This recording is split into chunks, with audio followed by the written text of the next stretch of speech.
지금 작년 자료입니다. 1위가 다대포 해수욕장이었어요. 2위가 강화도 해수욕장이고 의외로 그 다음이 해운대였어요. 현대구청장을 한 사람으로서 네. 이 참 자존심 상한 그쵸. 이 얘기인데 이게 조사가 잘못된 거 아닙니까? 어디서 조사했습니까 도대체? 문제는 뭐냐면 사람 생각에 에이 저거 아니다 말이 안 된다라고 이야기를 하지 않고 이제 그럴 수도 있겠다 라는 이제 생각들을 사람들이 한다는 거죠. 저는 이렇게 생각합니다. 부산시의 정책이 결국은 이런 문제를 야기시키고 있는 뭐 그럴 수도 거고 있죠. 해운대가 뭘 그렇게 맞아. 짜는 소리를 하느냐고. 공산 지역의 국회의원들이 별로 안 한다는 거죠. 지금 해운대 지금 한 명도 아니죠. 거기 한 명이 그렇게 열심히 하는데 니 아직도 모르나? 부산, 경남, 휴대폰, 인터넷 치대 지원, 통신생활 아이가 1522-1784 바로 전해봐라이. 통신의 모든 것 슬기로운 통신생활. 관광도시 부산의 현 상황을 한번 짚어보고자 하는데 해수욕장 하면 해운대 해운대 이게 중심이었는데 어느 땐가 언론들을 통해서 보면 광안리, 다대포 그쵸. 이쪽이 굉장히 많이 회자가 되고 그런 핫플레이스로 대두가 되고 있단 말이죠. 지금 작년 자료입니다. 1위가 다대포 해수욕장이었어요. 2위가 강화도 해수욕장이고 의외로 그 다음이 해운대였어요. 이게 물론 작년에 다대포 해수욕장이 뭐 영화 촬영이라든지 좀 그런 계기가 있었기 때문에 올라왔지만 다대포로 가고 싶다는 어떤 그런 호황을 누렸던 건 사실이거든요. 제가 드리고 싶은 얘기는 다대포가 잘해서 1위가 중요한 게 아니고 해운대는 그럼 어떻게 지금부터 또 어떤 이제 콘텐츠의 개발이 필요한가가 더 중요한 게 아닌가. 현대구청장을 한 사람으로서 네. 이 참 자존심 상한 그쵸. 이 얘기인데 이게 조사가 잘못된 거 아닙니까? 어디서 조사했습니까 도대체? 그 지금 나가고 있을 겁니다. 이게 신문 기사에도 아주 많은 데서 나왔었습니다. 내가 구청장 할 때에도 가끔 언론이나 나오는 자료를 보면 이 획일적인 과거 데이터 이런 것들을 중심으로 보도가 되는 그런 것들을 봐왔거든요.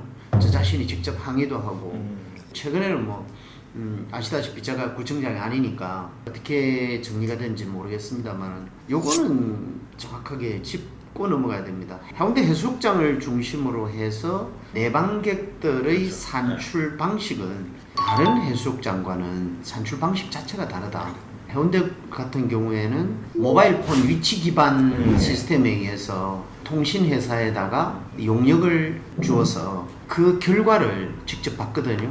가령 우리가 사이트를 정해줍니다. 어느 사이트까지를 해운대 해수욕장 일원이라고 보고 그 안에서 30분 이상 머물렀던 사람, 거기에는 외국인은 카운트하지 않거든요. 이런 내용을 가지고 정리를 해보면 실제로 과거에 공개되어 있던 해운대 해수욕장 방문객의 숫자보다는 위치 기반 시스템에 의해서 산출한 것과는 굉장히 숫자가 많이 차이 나거든요. 심지어 30% 내지 40% 정도 차이가 납니다.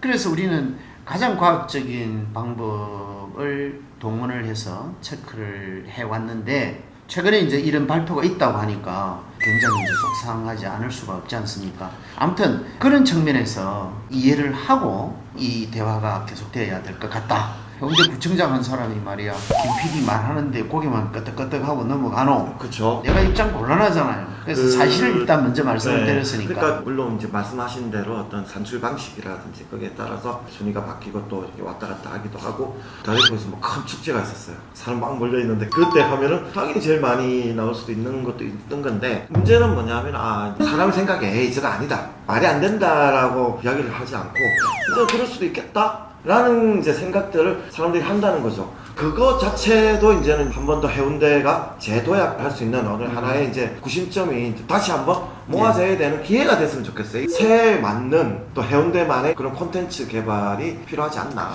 그런 입장에서는 저도 뭐 100% 동의를 합니다.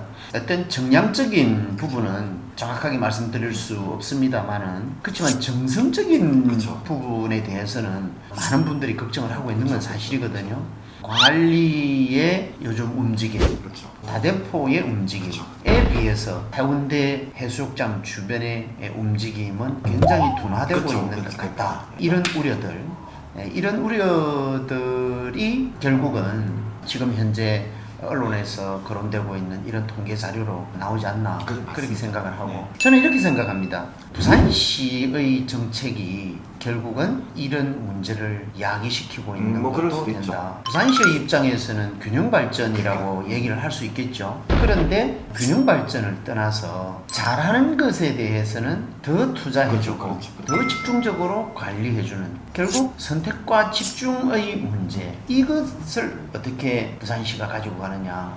최근 10년 전부터 집중적으로 해오는 게 서부산권의 투자 막대한 투자를 하고 있거든요. 그런 반면에 동부산 권역의 중심은 결국은 해운대지 않습니까?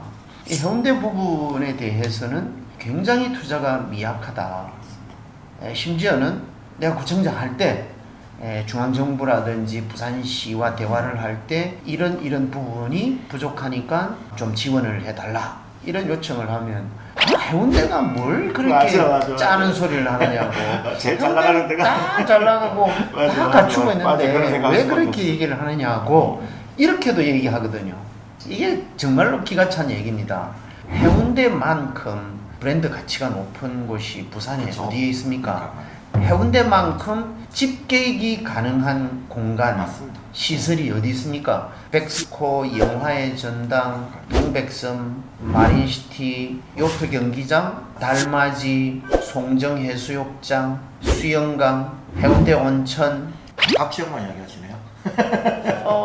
을 지역도 마찬가지지 않습니까? 제이센텀의 문제, 해운대 장산 문제, 반송, 반여 일대의 해운대 수목원 이런 것들에 대해서 시작은 해놓고 뒤에 제대로 된 관리를 하지 않고 추가적인 투자가 이루어지지 않는다고 하면 이것은 결국 앞서 얘기했던 해운대보다 다대포가 어떻니 관리가 어떻니 이런 말들이 나오기 시작할 거라는 거죠. 그렇죠. 이게 참 안타까운 일이다. 저는 최인호 의원 같은 경우가 이제 지역구 같은 다대포 그 서부산 관여잖아요. 엄청나게 노력을 많이 하신단 말이에요. 많이 가지고 가죠. 그러니까 그러다 보니까 이제 다대포까지도 그 영향권에서 많이 받고 있잖아요. 동부산 지역의 국회의원들이 그러니까 일을 지금 안 한다라는 뭐냐면 거예요. 지금 해운대 지금 한 명도 아니죠. 거기 한 명 있는 그렇게 열심히 하는데 해운대 말고 동부산 지역. 그렇죠. 해운대만 따지더라도 갑을 두 군데의 국회의원들이 부산시에 국비를 푸셔야 되고 그걸 할 때 그럼 누가 할 거냐는 거죠. 그럼 국회의원들이 해야 되는 거거든. 그거 하라고 지역구 국회의원은 만든 거잖아요. 이런 얘기들이 계속 나오는데도 불구하고 어떤 워딩도 없고 이렇다 그러면은 과연 이 동부산을 관여하는 분들이 진짜 관심이 있나? 뭐 알아서 잘 되겠지라는 좀 우려가 사실 있는 거고 그게 뭐 지자체장을 하셨지만 지자체장 혼자 살 수 있는 게 아니잖아요. 그리고 국비를 받는데 지자체장이 할 수 있는 역할이 얼마나 되겠어요, 사실은. 그건 그렇지 않습니다. 해보면 모든 예산하면 국회의원들이 가지고 온다. 뭐 쉽게 이렇게 표현을 하는데 천만의 말씀.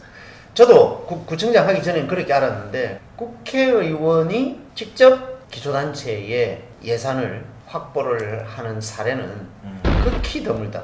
제대로 보고 있는 단체장의 역량에 따라서 굉장히 국비 예산이나 부산시 예산을 확보하는 데는 굉장히 큰 도움이 될 수 있다. 그런 오해를 조금 이 시간을 빌어서 그거 제가 해소를 해드리고 싶고 지금 이 주제를 해운대가 3이다. 그게 중요한 게 방금 우리가 계속 이야기했던 부분들이 거기는 알아서 잘하는 게 아니라 관심이 없으면 해운대도 떨어질 수 있다는 이제 그 하나의 이제 위기가 그러니까 해운대에 대한 지원이라든지 이런 부분들을 가질 수 있는 계기가 될 거라고 생각을 해요. 선거할 때마다 그런 소리 들었습니다.